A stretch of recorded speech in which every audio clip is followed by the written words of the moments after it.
Bismillahirrahmanirrahim. Assalamualaikum warahmatullahi wabarakatuh. Alhamdulillahirabbil alamin.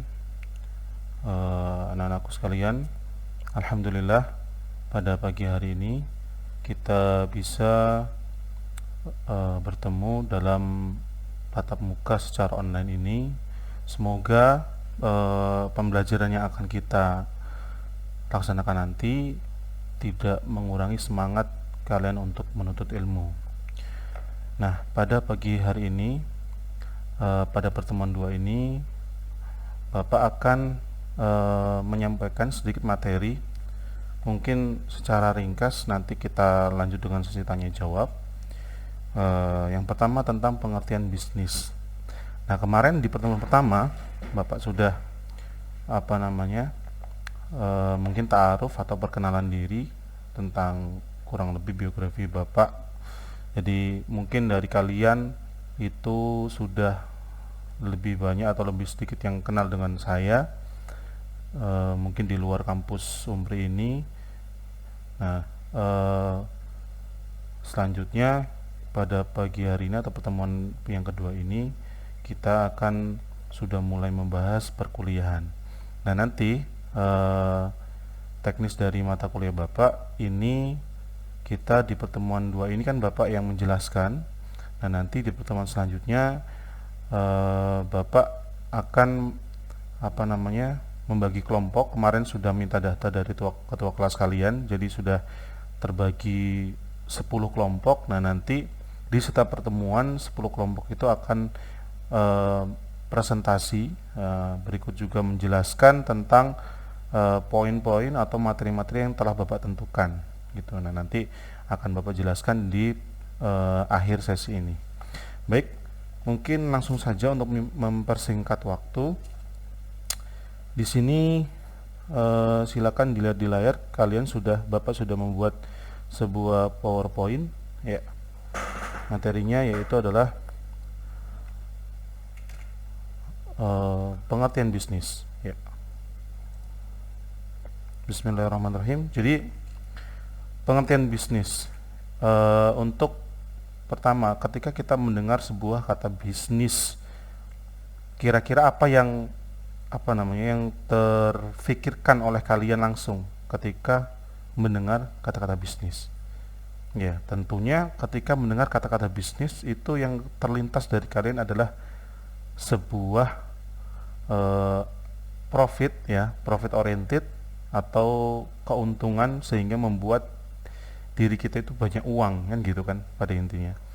Karena sebenarnya bisnis itu sebuah perilaku sebenarnya. Nah, kita lihat pengertian bisnis menurut Steinhoff ya, tahun 79. Dia mengatakan bahwa bisnis itu adalah segala kegiatan yang berkaitan dengan penyediaan barang dan jasa yang dibutuhkan atau diinginkan orang atau konsumen. Nah, lalu juga bisnis itu dapat dilakukan oleh organisasi perusahaan yang memiliki badan hukum, perusahaan yang memiliki badan usaha, maupun perorangan yang tidak memiliki badan hukum maupun badan usaha seperti pedagang kaki lima, warung yang tidak memiliki situ dan siup ya, atau surat izin usaha, serta usaha informal lainnya. Nah, berarti bahwa bisnis itu bisa dilakukan oleh siapapun gitu kan. Jadi tidak harus perusahaan-perusahaan yang besar yang disebut bisnis. Jadi pedagang kaki lima pun atau usaha kecil itu juga disebut bisnis gitu. Jadi memang bisnis itu dilakukan oleh kalangan menengah ke atas dan kalangan menengah ke bawah gitu. Sampai bahasanya penjual tempe atau penjual yang di jalanan itu, yang keliling somai dan sebagainya, itu adalah sebuah bisnis gitu. Karena mereka menyediakan barang dan jasa yang dibutuhkan oleh masyarakat atau konsumen yang menjadi market mereka gitu. Jadi itu bisnis ya. Pasti bisnis itu berkaitan dengan penyediaan barang dan jasa yang tentunya nantinya endingnya akan mendapatkan profit oriented gitu. Nah, tapi nanti kita akan membahas juga ada namanya perusahaan yang tujuannya untuk menghasilkan profit dan yang Tidak. Ada yang perusahaan laba dan nirlaba. Nah, nanti akan kita bahas. Yang kedua, produk yang dihasilkan dan diperdagangkan oleh kegiatan bisnis secara keseluruhan itu mencakup tangible goods sama intangible goods yang disebut atau jasa. Setiap produk itu memiliki karakteristik dan manfaat masing-masing. Nah, kita lihat tangible goods itu apa dan intangible goods itu seperti apa. Yang pertama, tangible goods itu adalah barang-barang yang dapat diindra oleh panca indera manusia. Contohnya mobil, rumah, kursi, ballpoint, mie instan, sabun cuci. Jadi tangible itu barang yang bersifat nyata atau produk yang bersifat nyata gitu loh, yang bisa kita rasakan dan kita bisa megang dan kita bisa lihat gitu. Itu namanya tangible goods. Kayak contohnya buku inilah, buku ini adalah tangible goods ya. Lalu misalkan HP ini itu adalah tangible goods ya. Dan banyak lagi contoh dari bentuk barang-barang yang tangible goods ini. Lalu yang kedua ada intangible goods, yaitu produk yang tidak dapat dilihat secara kasat mata, tetapi dapat dirasakan manfaatnya setelah konsumen mengkonsumsi jasa tersebut. Gitu. Contohnya apa? Ya jasa. Kalian kalau kita lihat lebih, kita amati lebih, sebenarnya penjual jasa itu mereka tidak menjual sebuah barang yang nyata gitu. Mereka hanya menjual jasa. Jasa itu ya kemampuan dia untuk melayani konsumen gitu. Contohnya di sini ada jasa pengacara. Mereka tidak menjual berupa tangible goods, tapi mereka menjual jasa mereka sebagai pengacara ya. Lalu jasa notaris, jasa dokter, jasa guru ya, dosen termasuk. Lalu juga kalau misalkan dalam dunia pernikahan atau wedding itu ada fotografer, videografer. Kalau fotografer itu mungkin perpaduan antara jasa dan produk, karena mereka selain menjual jasa, mereka juga menghasilkan output yang berupa cetakan foto, bingkai dan sebagainya. Nah, kalau videografer itu adalah jasa.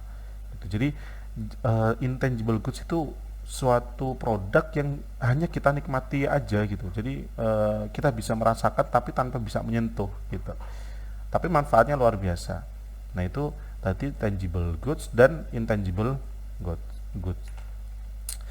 Nah, menurut Griffin dan Ebert tahun 96 itu mengatakan bisnis itu sebagai penyediaan barang dan jasa bertujuan untuk menghasilkan profit atau laba.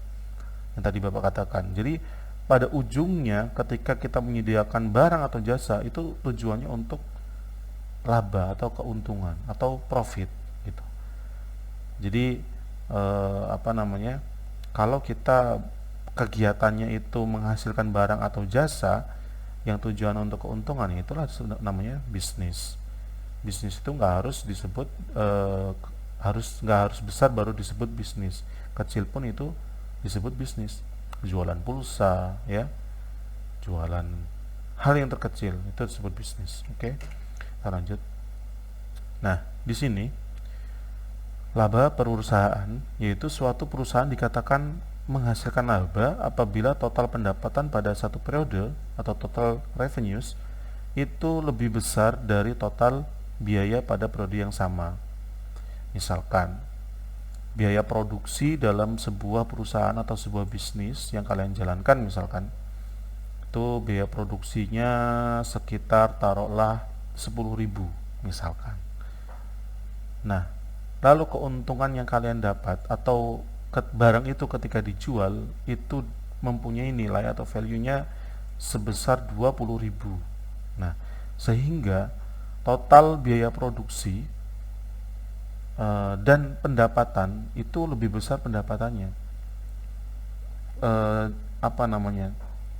Jarak antara biaya produksi dan hasil yang kalian dapat itu berapa? 10.000 ke 20.000 berarti 10.000. Jadi itulah yang dinamakan laba atau keuntungan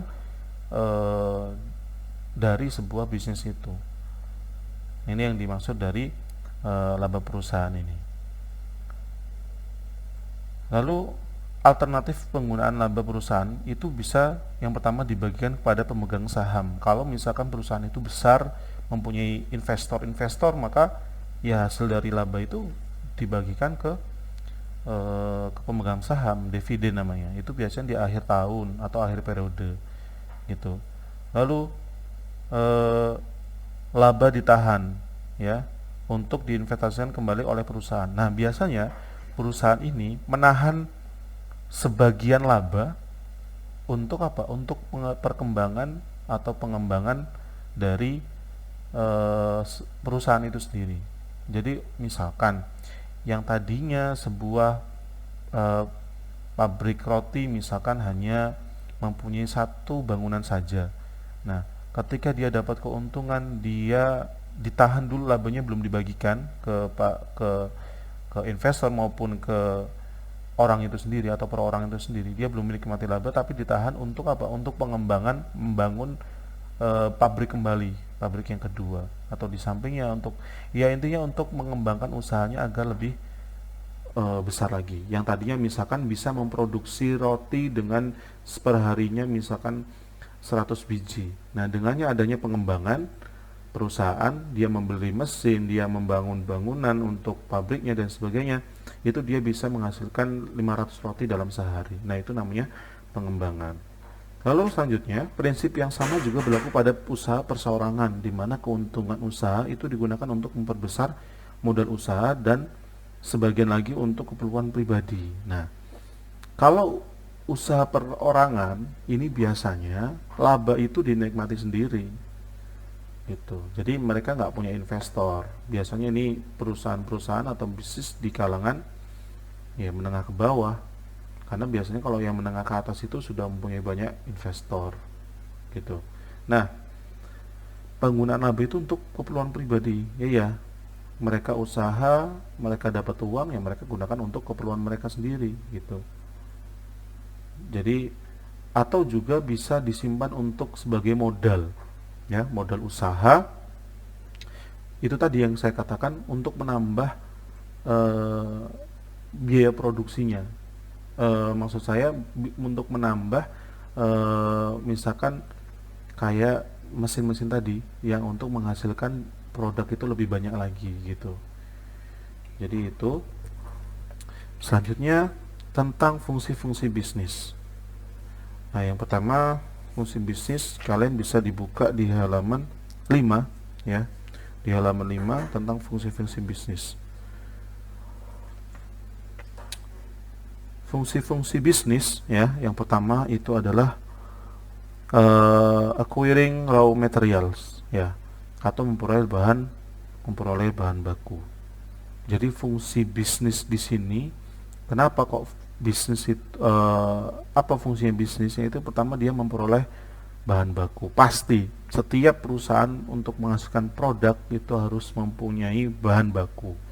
Jadi dia pasti harus mencari bahan baku. Misalnya bahan baku tempe, misalnya perusahaan tempe. Bahan bakunya apa? Ya kedelai gitu loh. Harus dia mencari bahan baku. Yang kedua, mengolah bahan baku atau manufacturing raw materials ya. Ketika sudah mempunyai bahan baku, maka dia akan mengolah bahan baku itu pasti gitu. Kalau misalkan sebuah bisnis hanya bahasanya dia membeli barang lalu menjual lagi, itu namanya bukan perusahaan ya, bukan bisnis dalam perusahaan, tapi itu adalah biasanya disebut reseller. Nanti kita akan ada reseller dia atau distributor, dia hanya menerima barang lalu menjual lagi. Tapi kalau untuk mengolah, ya inilah ini dinamakan bisnis dalam perusahaannya di situ. Lalu yang ketiga, mendistribusikan produk kepada konsumen. Nah, setelah bahan baku diolah sudah jadi, lalu didistribusikan kepada konsumen atau distributing product to consumers. Selanjutnya konsumen bisnis. Nah, konsumen bisnis ini ada 4 kategori ya.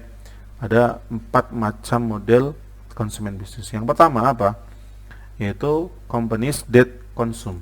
ya, atau sebuah perusahaan itu membeli produk atau jasa untuk dijadikan sebagai bagian dari produk akhir perusahaan.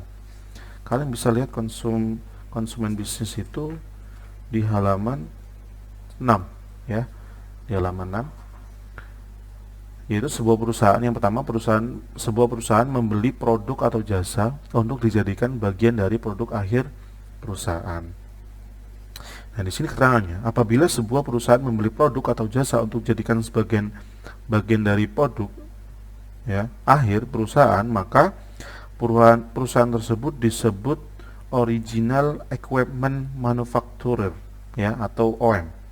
Misalnya, itu ada di situ contohnya General Motor membeli komponen otomotif dari para subkontraktor sesuai dengan spesifikasi yang ditetapkan oleh GM. GM ini General Motor, untuk dirakit dalam mobil yang diproduksinya. Nah, dia dalam membuat motor itu nggak semuanya mesin-mesinnya itu produksi sendiri. Bisa jadi mereka membeli barang juga dari subkontraktor lain yang menghasilkan alat yang bisa dihasilkan, yang dibutuhkan sama GM ini, gitu. Misalkan contoh yaitu tadi ya, motor kan ada bagian-bagiannya, ada bagian mesin, ada bagian roda, ada bagian olinya, ada bagian dan lain-lain. Tidak semua perusahaan manufaktur itu menghasilkan semua bagian-bagian motor itu. Mereka juga bisa membeli bagian-bagian motor dari perusahaan yang menghasilkan barang yang mereka butuhkan itu, karena tidak semuanya mampu untuk membuatnya, gitu ya. Jadi itu contoh dari companies that consume. Yang kedua, government agencies, ya, atau pemerintah itu merupakan pembeli terbesar produk-produk tertentu yang dihasilkan perusahaan. Nah, di sini pemerintah menjadi pembelinya. Jadi dari konsumen tadi, kategori yang keduanya itu adalah pemerintah. Pemerintah di sini dia misalkan nih, ketika dulu sebelum zamannya COVID ini, ketika ujian nasional itu menggunakan kertas. Nah, pemerintah itu membeli atau memesan sebuah produk yang namanya soal ujian dan LJK kepada perusahaan yang mampu memproduksi itu, perusahaan biasanya percetakan, gitu. Nah, di situ pemerintah adalah pembeli yang sangat terbesar. Bayangkan seluruh Indonesia misalnya dengan satu orang itu dengan satu perusahaan itu, walaupun perusahaannya ada di mana-mana, gitu. Nah, itu yang disebut government agencies. Yang ketiga, institusi mencakup berbagai organisasi seperti sekolah, rumah sakit, lembaga keagamaan, sampai organisasi amal. Ya, di sini misalkan dalam sekolah mereka membeli buku tulis atau buku mata pelajaran, makanya ada penerbit-penerbit seperti salah satunya Erlangga yang kita pakai, kitab bukunya ini yang kita pakai, penerbit Erlangga. Itu mereka konsumennya adalah institusi, gitu. Sekolah, kalau rumah sakit apa ya, alat-alat medis, suntikan, ya, masker medis, sarung tangan dan sebagainya, sampai dan yang lainnya seperti lembaga keagamaan sampai organisasi amal. Lalu yang keempat, resellers. Nah, ini yang tadi jelaskan bahwa reseller ini adalah perusahaan yang melakukan pembelian produk dari produsen untuk dijual kembali ke konsumen atau distributor. Jadi dia hanya menerima produk sudah jadi, sudah tinggal jual lagi. Jadi dia tidak memproduksi, hanya sebagai penyalur saja. Nah, itu namanya reseller. Nah, jadi inilah 4 macam kategori dari konsumen bisnis, gitu. Selanjutnya yaitu tujuan bisnis. Nah, nih, tujuan bisnis itu yang pertama memaksimalkan kekayaan, ya. Memaksimalkan kekayaan itu maksudnya apa? Pengusaha yang berharap bisnisnya akan memberi keuntungan yang akan menambah kekayaan. Jadi seorang itu mempunyai macam-macam tujuan melakukan adanya bisnis. Salah satunya yang pertama ini untuk memperkaya diri lah bahasanya. Itu ada banyak, itu pasti menjadi tujuan utama orang yang melakukan bisnis untuk memperkaya diri. Yang kedua, untuk dia menguasai pasar, ya. Penguasaan pasar ini memberi jaminan bagi perusahaan untuk memperoleh pendapatan dan penjualan dan profit jangka panjang. Kalau dia mampu menguasai pasar, maka dia akan bisa berjualan secara mudah dan mendapat profit yang mudah juga gitu. Contohnya, kalau orang sudah percaya dengan produk, misalkan dari HP lah, misalkan HP kalau kalangan ke atas itu pasti dia memilih iPhone, Apple, ya. Itu marketnya menengah ke atas. Kalau mereka sudah bisa menguasai, mereka akan mudah ketika mengeluarkan produk-produk baru dari iPhone gitu, dari Apple itu. Mau harganya berapapun, mereka sudah percaya dengan kewajaran gini. Wajar iPhone mengeluarkan produk dengan harga sekian karena memang kualitasnya bagus gitu kan. Nah, itulah namanya penguasaan pasar. Mereka bisa menguasai pasar. Makanya seperti kita lihat Nokia sampai sekarang, nah sudah tinggal kenangan kan, padahal zaman dulu itu sangat eksis sekali Nokia, HP Nokia. Karena ketinggalan eh, apa namanya, dia tidak bisa melihat kondisi pasar yang sekarang, ya. Dia tidak bisa membaca keinginan dari konsumen sekarang gitu. Makanya sekarang Nokia itu sudah tidak muncul lagi gitu. Nah, selanjutnya yaitu inovasi. Kadang tujuan bisnis itu untuk berinovasi, yaitu menciptakan nilai dari produk itu. Kenapa kok HP itu, ya Bapak menyontohkan HP, kenapa Android sekarang atau handphone sekarang tidak langsung diciptakan, langsung bisa dengan kualitas atau dengan RAM langsung tinggi gitu. Dia bertahap. Awal-awal keluar dulu HP itu masih RAM di bawah 1 GB. Sekarang sudah mulai di atas 1 GB, bahkan sudah sampai 8 GB, bahkan di atas itu. Itu kenapa?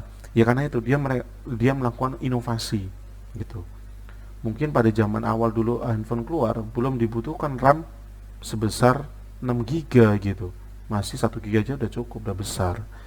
Nah, berkembangnya sebuah zaman ini, ya, kebutuhan masyarakat untuk menambah aplikasi, untuk menambah penyimpanan, untuk mempercepat HP, kinerja HP dan sebagainya, maka itulah inovasinya muncul, itu menambah kualitas HP itu sendiri, ya. Makanya menciptakan nilai pada suatu produk itu adalah sebuah inovasi yang harus dilakukan oleh perusahaan. Kalau perusahaan tidak selalu berinovasi, maka akan ketinggalan seperti Nokia itu. Ya nyaman pada HP-nya yang semacam itu, tidak tidak ikut dalam proses androidisasi lah bahasanya. Jadi mereka hanya fokus ke Symbian-nya, tidak ke Android-nya. Padahal masyarakat sekarang butuh HP yang Android gitu. Siapa sekarang yang HP-nya nggak Android? Rata-rata itu. Lalu fisik dan finansial sumber daya, ya, penguasaan terhadap sumber daya fisik dan keuangan. Nah, di sini kita bisa lihat di halaman 8, ya, di halaman 8. Bagi perusahaan yang bergerak di bidang manufaktur, kemampuan perusahaan untuk memperoleh pasokan bahan baku yang berkelanjutan dengan harga yang bersaing akan sangat menentukan daya saing perusahaan. Selain penguasaan terhadap sumber daya fisik, termasuk di dalamnya kapasitas pabrik, fasilitas pergudangan, dan lain-lain, perusahaan harus memiliki penguasaan sumber daya keuangan yang memadai. Dengan demikian, perusahaan apapun jenisnya harus memiliki tujuan penguasaan terhadap sumber daya fisik dan keuangan. Di sini sumber daya fisik itu mencakup, ya, seperti kayak fasilitas gudang, ya, fasilitas pabrik. Jadi kalau misalkan kita bisa menguasai, ya, menguasai pabrik-pabrik, gudang-gudang yang ada di bahasa, kalau misalkan di negara kita, di Indonesia, maka kita akan enak gitu. Kita pergi ke kita misalkan akan mengirim barang ke Jakarta, kita berada di Lampung, kita mengirim barang di Jakarta, kita nggak harus ngirim dari pabrik atau dari gudang yang ada di Lampung, kita bisa ngirim dari yang di Jakarta karena kita sudah punya pabrik di Jakarta gitu loh. Jadi penguasaan lokasi-lokasi strategis yang dimana kita marketnya di situ. Kalau kita marketnya cuma di Lampung, nah Lampung ini kan juga luas, ada di beberapa kabupaten. Kalau kita bisa menguasai atau bisa mempunyai semacam produksinya di setiap kabupaten, maka kita akan bisa menekan biaya produksi gitu. Nah, jadi itu yang dimaksud dari visi dan finansial sumber daya. Selanjutnya, masih dalam tujuan bisnis, ya selanjutnya yaitu profitabilitas, ya. Profitabilitas. Profitabilitas di sini menghasilkan profit atau keuntungan yang akan menumbuh kembangkan usaha agar semakin besar dan menguntungkan. Nah, jadi tujuan bisnis yaitu yang dimaksud profitabilitas itu maksudnya dia usaha itu harus menghasilkan profit gitu. Agar apa? Agar perusahaannya itu semakin berkembang, ya, semakin besar dan semakin menguntungkan. Karena semakin besar usaha yang dijalani, ya, perusahaan semakin besar, maka profitnya pasti akan semakin besar. Nggak mungkin berarti dia rugi kalau misalkan semakin besar tapi profitnya semakin rendah gitu. Buat apa, mendingan yang kecil aja gitu kan. Jadi makanya semakin besar usahanya pasti semakin besar juga keuntungannya. Lalu manajer performance dan development atau kinerja pengembangan manajer, yaitu dia peningkatan kinerja dan pengembangan kemampuan manajer melalui serangkaian kegiatan kompensasi yang menarik serta program training dan development berkelanjutan. Maksudnya apa di sini? Dia ingin meningkatkan kinerja dari manajemennya, ya, atau dari manajernya, dari pemimpinnya. Dalam sebuah perusahaan pasti ada manajer. Manajer itu tugasnya apa? Ya mengatur, mengolah, ya, mengelola, mengawasi jalannya perusahaan yang ada di bawahnya, gitu.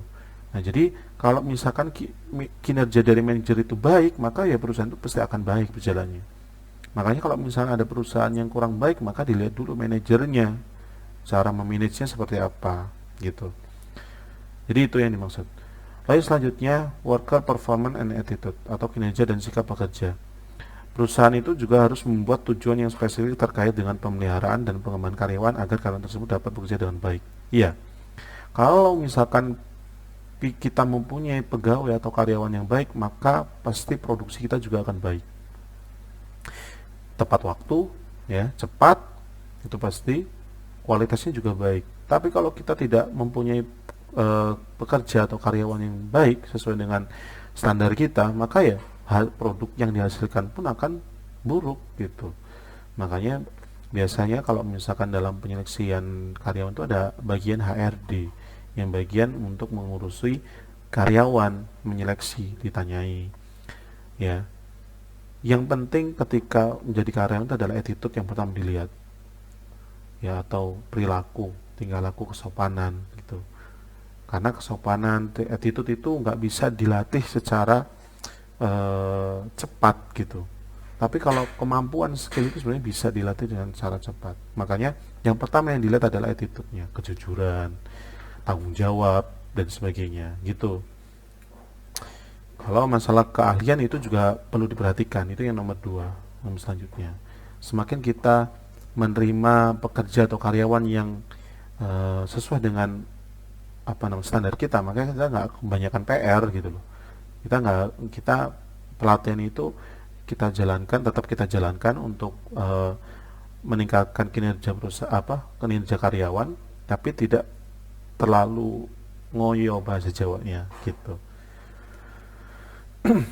Nah, selanjutnya tentang tanggung jawab publik. Nah, tujuan bisnis salah satunya itu juga untuk mensejahterakan masyarakat. Karena adanya bisnis kita membuka lapangan pekerjaan, kita menyediakan kebutuhan masyarakat sehingga masyarakat sejahtera. Contohnya aja waktu kemarin sempat sempat langka masker dengan sampai harga ratusan ribu, bahkan sampai 500-an ke atas ya, hanya masker satu kotak gitu kan. Membuktikan apa? Bisa jadi yang pertama ada penimbunan, yang kedua bisa jadi produksi masker itu hanya sedikit gitu, sehingga barang yang dibutuhkan itu menjadi langka ya, dan masyarakat menjadi kesusahan untuk memperoleh masker. Makanya alhamdulillah ada di bagian konveksi memproduksi masker kain yang bisa menggantikan masker yang harganya mahal itu. Nah, itulah yang dinamakan mensejahterakan masyarakat. Itulah tujuan, salah satu tujuan bisnis. Nah, selanjutnya kita maksud ke bisnis to bisnis dan bisnis to customer. Kita bisa lihat di halaman 12. Business to business atau B2B itu adalah aktivitas yang dilakukan oleh perusahaan yang menjual produksinya kepada perusahaan lain. Nah, di sini jadi ada tipe perusahaan yang menjual barang itu tidak langsung ke konsumen, ya, tidak langsung ke konsumen. Dia punya seperti penerima barang dia. Contohnya itu di perusahaan mobil. Nah, kalau perusahaan mobil itu atau motor itu nggak langsung ke konsumen, dia lewat dealer dulu biasanya gitu. Nah, di sini yang kedua, business to consumer, yaitu aktivitas bisnis yang dilakukan oleh perusahaan yang menjual produknya langsung kepada konsumen. Jadi dia nggak lewat perusahaan lain, dia hanya lewat distributor gitu. Nah, itu yang dimaksud dari business to business dan business to consumer. Lalu yang selanjutnya pembahasan kita tentang ruang lingkup bisnis. Nah, apa sih ruang lingkup bisnis itu? Menurut Philip Kotler, secara umum, produk yang dipasarkan dalam suatu kegiatan bisnis dapat dikelompokkan ke dalam 10 entitas produk. Jadi ini ruang lingkupnya dalam bisnis itu ada 10: information, place, experience, organization, ideas, people, property, event, tangible goods, dan service. Ya. Yang pertama, kita menjelaskan tentang jasa dulu. Kalau yang bagian jasa ini memiliki 4 ciri khas. Itu keterangannya kalian bisa ini udah masuk bab 2. Keterangannya bisa lihat di halaman mulai dari halaman 14. Ya. Tentang jasa ini itu ada 4 ciri khas. Yang pertama intangible atau keberadaan jasa tidak dapat dilihat. Yang tadi Bapak udah jelasin. Yang kedua ya, inseparable, itu jasa tidak dapat dipisahkan dari si pemberi jasa. Apa itu maksudnya? Kita bisa lihat di sini. Maksudnya apa? Jasa tidak dapat dipisahkan dari si pemberi jasa, sehingga kualitas jasa yang akan diperoleh konsumen sangat bergantung kepada siapa yang menjadi pemberi jasa itu. Biasanya kita kalau misalkan contoh kita jasa tukang pijet misalkan ya, kita kalau sudah cocok dengan tukang pijet A misalkan, kita nggak mau dipijet sama orang lain, pasti maunya di A. Makanya itu jasa tidak dapat dipisahkan dari si pemberi jasa, karena kita sudah mantap dengan jasa yang diberikan gitu. Contoh juga jasa fotografer, misalkan kayak Bapak punya bisnis namanya Kelanganan Art ya, itu jasa foto dan video, bisa wedding seringnya, atau juga untuk pembuatan profil, company profil, dan video-video lainnya. Nah, kalau misalkan konsumen Bapak sudah percaya dengan Kelanganan Art, maka dia tidak akan mau di foto atau di video dengan orang lain gitu, karena dia sudah yakin, sudah mantap dengan hasil yang diberikan oleh Kelanganan Art itu sendiri gitu. Itu contoh saja. Yang ketiga, variability atau jasa yang diberikan oleh pemberi jasa memiliki variasi antara satu pemberi jasa dengan pemberi jasa lainnya. Nah, kadang ini variatif nih. Ketika kita memberikan sebuah jasa kepada konsumen, mungkin itu kaitannya karena ada faktor tertentu ya. Misalkan ini contohnya gini, kalian datang ke tempat tukang pijat yang tadi Bapak jelaskan. Pertama pijat itu mungkin sering enaknya gitu, maksudnya cocok lah, dari pijitannya enak dan sebagainya. Lalu kok sewaktu-waktu kalian datang lagi di sana, pijitannya nggak enak. Nah, di situ variatif. Kadang enak, ada nggak. Kenapa? Karena mungkin faktornya yang pertama, dia mungkin sudah memijat banyak orang, atau dalam kurung dia kelelahan gitu. Yang kedua, kondisi fisik dia kurang baik. Nah, itu banyak sih faktor-faktornya gitu. Nah, itu yang disebut variability. Lalu yang keempat, perishability, yaitu jasa tidak bisa disimpan untuk dikonsumsi dalam jangka waktu yang akan datang. Nggak bisa kita beli jasa sekarang terus kita nikmatin yang akan datang, nggak bisa. Jasa itu ya harus dinikmatin pada saat kita menggunakan jasa itu. International business, bisnis internasional. Kita masuk ke halaman 21. Bisnis internasional itu merupakan kegiatan transaksi barang dan jasa di luar batas negara perusahaan yang bersangkutan untuk memenuhi tujuan perusahaan. Nah, jadi kalau sudah bisnisnya itu antar negara, ya antar negara itu di luar negara, misalnya Indonesia ke Malaysia, Indonesia ke Singapura, itu namanya sudah bisnis internasional gitu. Ini menurut Sinkota dan Ron Kainen dan Moffett tahun 2005. Perusahaan global yang kita kenal saat ini pada awalnya merupakan perusahaan domestik yang telah melewati serangkaian evolusi pemasaran. Jadi tidak semata-merta langsung menjadi pasar internasional atau bisnis internasional. Kita lihat evolusinya kayak mana. Yang pertama, domestik. Dia sebelum masuk ke pemasaran internasional atau bisnis internasional, pasti dia jadi perusahaan domestik dulu, yaitu produk yang dibuat itu dipasarkan di negara tempat perusahaan itu berasal. Kayak dulu Coca-Cola itu perusahaannya memproduksi untuk negara itu sendiri dulu gitu, nggak langsung ke berbagai negara. Yang kedua, ekspor. Nah, produk perusahaan telah memperoleh permintaan dari pasar luar negeri. Kalau misalnya sudah punya produk lalu ada permintaan dari luar negeri, kita mau nggak mau akan ekspor gitu kan. Kalau kita sudah barangnya sudah terkenal di negara kita, lalu dikenal juga di negara lain dan dibutuhkan di negara lain, maka kita ekspor. Lalu yang ketiga barulah menjadi disebut bisnis internasional, ketika perusahaan mulai melakukan pengembangan produk berdasarkan kebutuhan dan keinginan konsumen lokal. Rasa dari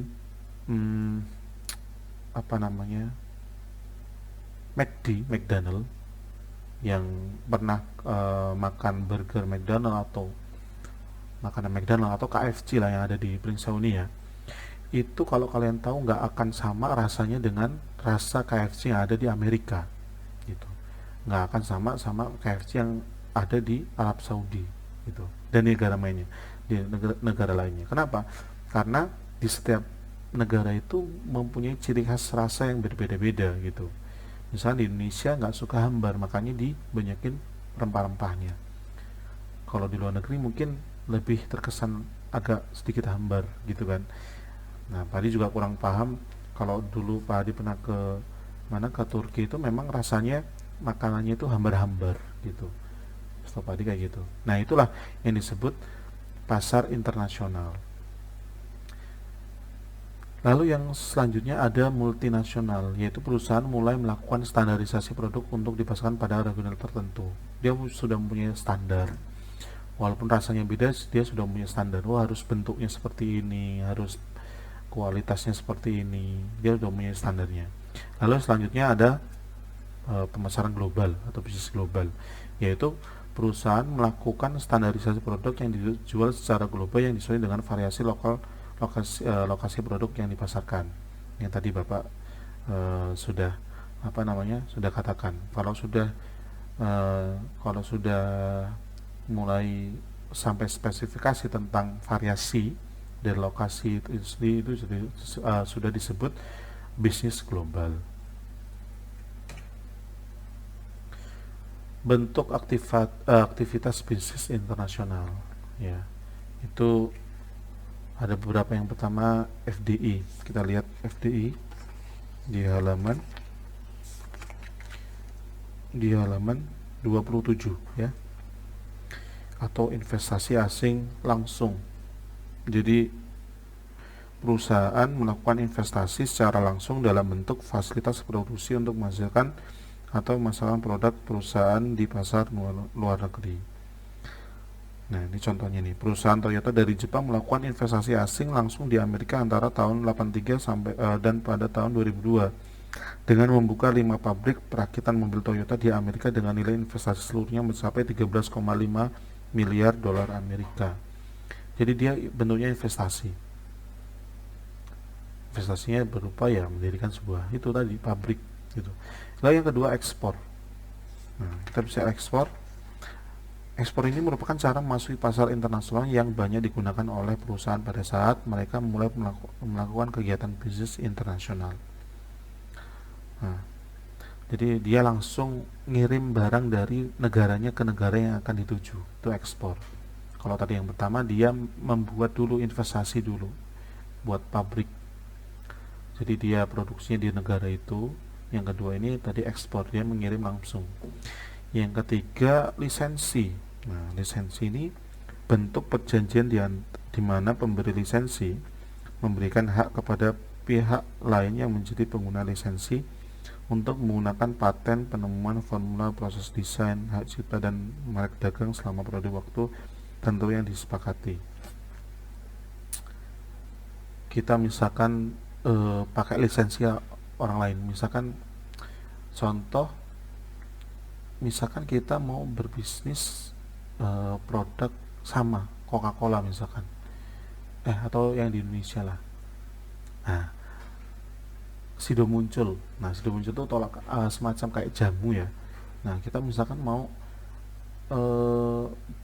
bisnis, ada orang Amerika mau bisnis Sido muncul juga di Amerika misalkan. Dia tapi prosesnya licensing atau hanya kesepakatan saja dia menggunakan produk dengan label Sido muncul, tapi dia memproduksi sendiri gitu, dengan ketentuan dia sesuai dengan standar dari Sido muncul sendiri gitu. Jadi dia hanya memakai brandnya saja gitu. Jadi dia produksi sendiri dengan lisensi yang disepakati. Itu ada yang seperti itu. Lalu yang selanjutnya ada franchise ya, atau waralaba. Itu di situ dia suatu bentuk perjanjian kontraktual antara pemilik franchise pewaralaba dengan pengguna franchise ya. Jadi kayak contohnya Indomaret tuh. Indomaret, Alfamart itu adalah salah satu bentuk bisnis yang franchise ya, atau waralaba. Dia menyediakan modal, lalu dibuatkan bangunan, lalu produknya harus dari Indomaret Pusat, Alfamart Pusat seperti itu. Jadi harus sudah ada distributor senternya gitu. Lalu yang selanjutnya usaha patungan. Nah, usaha patungan ini itu dengan membentuk perusahaan patungan, yakni perusahaan yang dimiliki oleh dua atau lebih perusahaan independen. Salah satu contohnya usaha patungan adalah usaha patungan antara perusahaan Indonesia dengan perusahaan Jepang yang membentuk PT Otsuka Indonesia. Nah, ini contohnya. Lebih jelasnya kalian bisa dibaca di halaman 29. Setiap bentuk aktivitas bisnis internasional yang dipilih oleh perusahaan memiliki keunggulan dan kelemahan masing-masing. Nah, di sini faktor pendorong perkembangan bisnis internasional. Jadi ada pertanyaan, mengapa perusahaan melakukan ekspansi bisnisnya ke luar negeri? Nah, ternyata yang pertama itu karena pasar dalam negeri telah memasuki tahap kematangan atau saturation stage. Jadi kalau udah matang, ya dia pastinya mau berkembang gitu kan. Dia udah buka di setiap berbagai kabupaten atau provinsi, sudah dikenal masyarakat, ya selayaknya dia mulai mengenalkan ke luar negeri gitu. Yang kedua, untuk memperoleh biaya produksi yang lebih murah. Dia sudah mempunyai market di luar negeri. Kalau dia selalu ekspor dari Indonesia, itu membutuhkan biaya produksi yang sangat tinggi. Salah satunya transportasinya, akomodasinya gitu.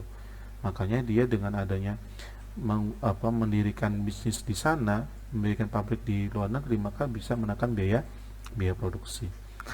Yang selanjutnya ada strategic motif ya, yaitu memelihara dan meningkatkan posisi bersaing perusahaan.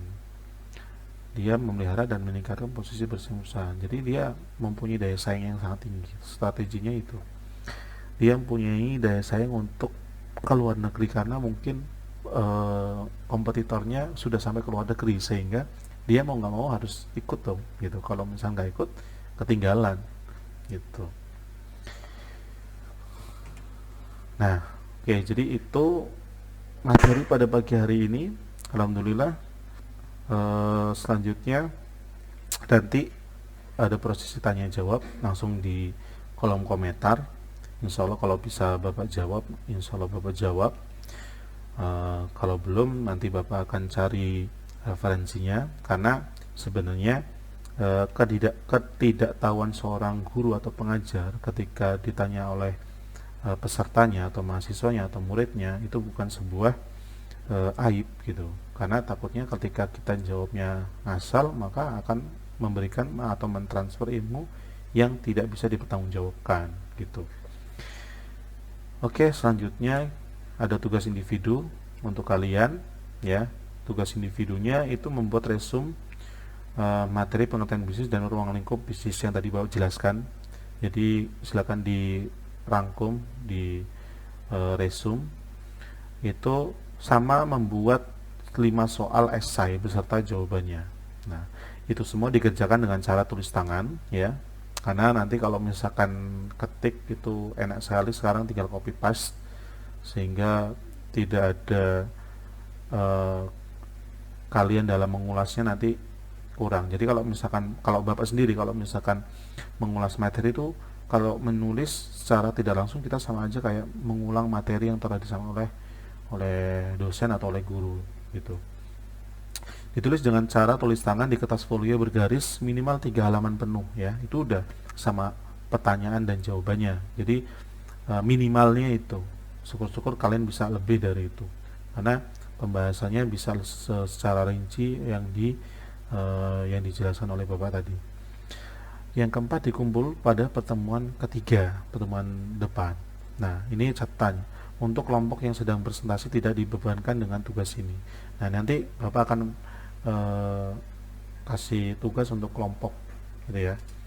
Kalau misalkan kelompok besok kelompok 1 yang presentasi, maka tugas ini nggak dibebankan sama yang kelompok 1 gitu. Nah, nanti pertemuan selanjutnya sama seperti itu.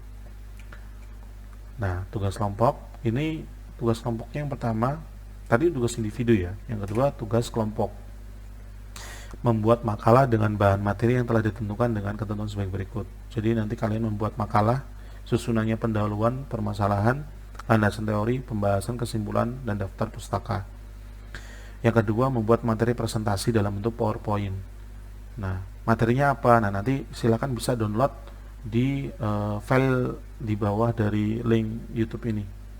Kan nanti Bapak akan upload video ini sama panduan mengerjakan tugas dari pengantar bisnis. Yang ketiga, mempresentasikan materi dengan yang telah dibuat dan direkam menggunakan kamera atau HP. Nah, di sini suaranya wajib jelas dan jernih. Suara wajib jelas dan jernih. Lalu diupload di YouTube, link dikirimkan ke dosen pengampu 1 jam sebelum perkuliahan dimulai. Jadi silakan kirim linknya ke Bapak 1 jam sebelum perkuliahan dimulai atau 1 hari sebelumnya. Yang penting maksimal batasnya 1 jam sebelum perkuliahan dimulai. Itu berupa link YouTube ya, bukan video, bukan file video, tapi link YouTube. Jadi kalian sudah mengupload di link YouTube kalian, lalu nanti linknya kirim ke Bapak. Lalu ini ada, setiap teori harus diberikan sumber yang jelas. Jadi nanti dalam pengerjaan tugas kalian ketika menyampaikan teori harus dijelaskan ini pendapatnya siapa dan tahun siapa, kayak tadi itu misalkan pendapatnya Griffin dan lain sebagainya, tahun 2005 dan sebagainya itu.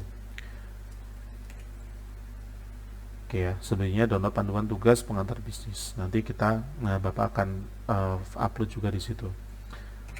Oke, terima kasih. Itu pembelajaran kita pada pagi hari ini. Nah, alhamdulillah, semoga apa yang Bapak sampaikan bermanfaat, menambah ilmu dan wawasan dari kalian. Bisa juga nantinya ketika lulus dari S1 ini bisa mengembangkan sebuah bisnis juga gitu. Ya, barakallahu fikum. Apabila ada salah atau penjelasan yang kurang jelas, Bapak mohon maaf, berdoa Bapak mohon ampun. Nanti langsung saja diskusi, apa ada yang ditanyakan langsung tulis di kolom komentar. Insya Allah Bapak akan menjawabnya. Mungkin Bapak nggak menggunakan grup WhatsApp karena mendengar keluhan kalian banyak yang ngehang HP-nya karena kebanyakan grup. Jadi Bapak menggunakan Classroom saja yang mudah dan tidak menggunakan banyak kuota, tapi semoga bisa efektif gitu. Mungkin ada pertanyaan yang bersifat tidak ingin dilihat sama temannya, mungkin bisa japri aja lewat WA ya, sesuai nomor yang kemarin Bapak kasih tahu gitu. Oke, terima kasih. Assalamualaikum warahmatullahi wabarakatuh.